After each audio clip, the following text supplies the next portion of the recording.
आज आम्ही परभणीमध्ये जी संविधानाची विटंबना झाली, त्या संविधानाच्या विटंबना झाल्यानंतर जी परभणीमध्ये दंगल घडली होती, त्या दंगलीमध्ये आमचा एक शहीद सोमनाथ सूर्यवंशी हा पोलिसच्या एमसीआर मध्ये ते मरण पावलेला आहे। त्याला पोलिसांनी अमानुषपणे मारहाण केली होती आणि या मारहाणीमध्ये सोमनाथ सूर्यवंशीचा खूनच झालेला आहे। त्याच तणावामध्ये या आंदोलनाचं नेतृत्व करणारे माझे वडील लोकनेते विजय वाकोडे हे त्या आंदोलनाचं नेतृत्व करत होते आणि शेवटच्या दिवशी पोलीसवाल्यांनी त्यांना धमक्या दिल्या की तुमच्यामुळे हे प्रकरण घडलं आणि त्याच्यामध्ये त्यांचा सुद्धा जीव गेलेला आहे। या मागण्यासाठी आम्ही आज मुख्यमंत्र्याला भेटलो। आदरणीय सुरेश धस यांच्या नेतृत्वामध्ये आम्ही आज एक शिष्टमंडळ परभणीमध्ये घेऊन आलो होतो आणि मुख्यमंत्र्यांना भेटलेलो आहोत।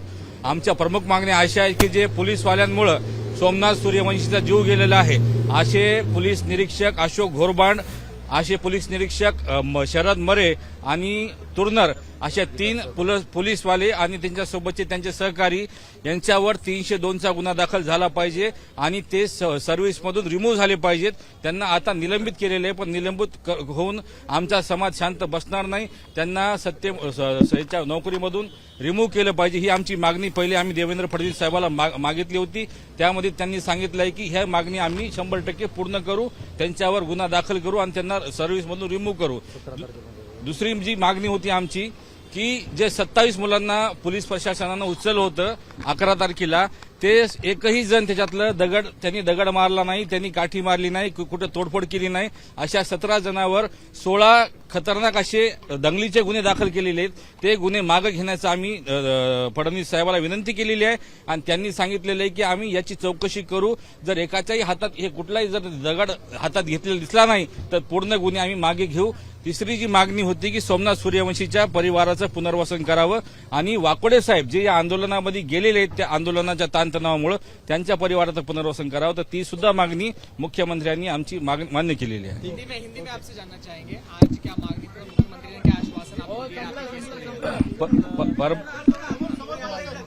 परभनी में 10 तारीख को भारतीय संविधान की विटंबना हुई थी और जो विटंबना करने वाला शख्स था उसे प्रशासन ने पागल बताया था, मगर वो पागल नहीं था।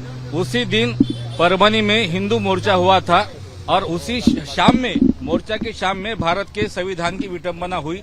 इस विटंबना के कारण परभनी का माहौल बिगड़ गया और 11 तारीख को परभनी में शहर में बंद पुकारे गया और उस बंद में भारी मात्रा में मार्केट में तोड़फोड़ हुई थी।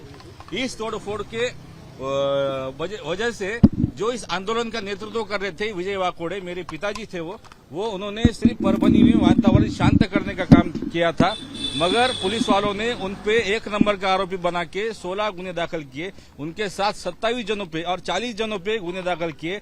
उनमें से जो 27 जनों को उन्होंने अटक किए थे, वो 27 जनों ने किसी भी वीडियो में हाथ में पत्थर नहीं है, हाथ में रॉड नहीं है, उन्होंने कौन सा भी तोड़फोड़ परभनी में नहीं किया है।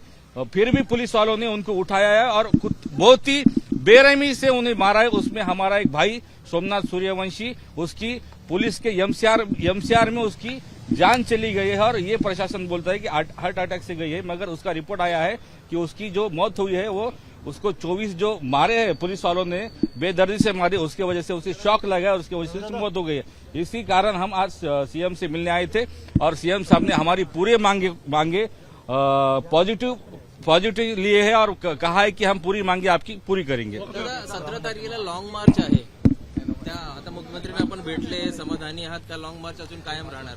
आमच्या आदरणीय मुख्यमंत्री साहेबांनी आम्हाला आश्वासित केलेलं आहे की तुमच्या सर्व मागण्या आम्ही पूर्ण करू। जर यदा कदाचित जर पूर्ण नाही झाल्या तर आम्ही 16च्या नंतर हे ठरवू 17ला लॉंग मार्च काढायचं की नाही। एबीपी माझा, उघडा डोळे बघा नीट।